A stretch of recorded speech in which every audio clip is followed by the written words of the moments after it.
Bienvenue dans la troisième partie de cette vidéo, le PN, qui est-il vraiment? Alors aujourd'hui nous allons parler des causes de la perversion narcissique. Quelles sont-elles? Elles sont multiples. Généralement, la cause la plus répandue est que l'état initial dans la vie de la relation mère-enfant de la personne perverse narcissique a été quasi fusionnel. Cet état visant à établir et préserver un accord parfait, sans faille et sans tension entre les deux partenaires unifiés. Cette relation de la mère à l'enfant vise inconsciemment à neutraliser les excitations émanant du dedans et les stimulations émanant du dehors. Cet état de contrôle est maintenu par une clôture narcissique afin de maintenir les étrangers à une certaine distance. Les protections peuvent l'étouffer et le père lui-même être considéré comme étranger à cette dyade mère-enfant. Le PN préserve ainsi son narcissisme du danger, les autres, et se préserve de la douleur. Le reste devient alors l'affaire de l'entourage qui devra effectuer à son détriment et à sa place le travail psychique éjecté et injecté chez lui.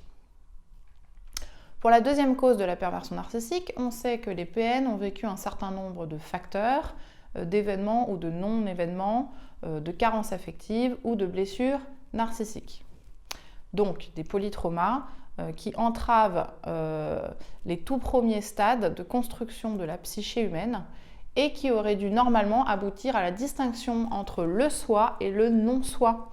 Donc là, on parle de fusion.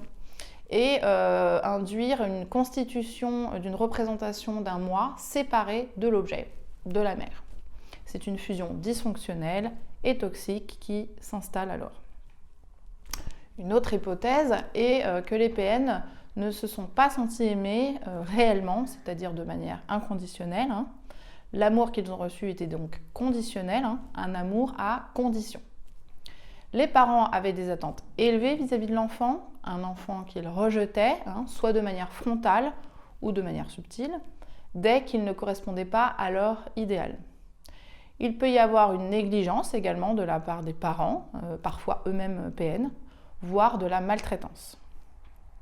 Il peut également y avoir eu une mise en valeur des qualités narcissiques, donc là l'opposé, ainsi qu'une prédominance des valeurs narcissiques au détriment de l'enfant et de ses besoins. Donc là on revient au même résultat, donc une relation d'objet au final que l'enfant va malheureusement répéter.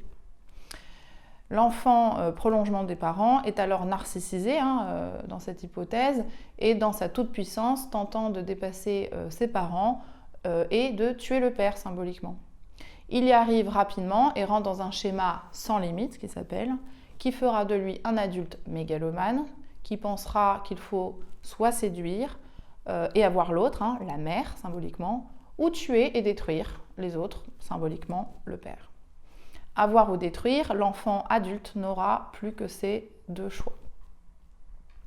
D'autres causes qu'on peut retrouver est que le père est souvent absent, physiquement ou symboliquement. Il n'a pas su faire ou avoir son rôle de tiers séparateur dans la dyade mère-enfant. Il travaille beaucoup, voyage ou a une double vie, il ne s'occupe pas de l'enfant, il connaît de profonds problèmes, notamment souvent l'alcoolisme. De l'autre côté, la mère est soit glaçante, rigide, castratrice, soit à l'extrême opposé, fusionnelle, en relation incestuelle avec son enfant, qu'elle engloutit, séduit et fait sien. Donc on parle ici de relation d'objet toujours, et de syndrome d'engloutissement particulièrement. Le complexe d'Oedipe y est malsain et la relation toxique. Les parents des pervers narcissiques ont encouragé les fixations à une relation étroitement anaclitique, ça s'appelle, qui se repose sur.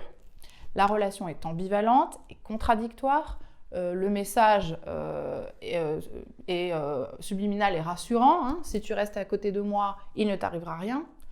Alors que sur le plan latent, le message est plus inquiétant, il serait de l'ordre de « ne t'éloigne pas de moi, sinon tu seras en danger ». Ou bien « fais mieux demain et tu n'en seras que récompensé ». Et je t'aimerai davantage. Malheureusement, comme dit Jean Bergeret, ces lendemains merveilleux n'arrivent jamais.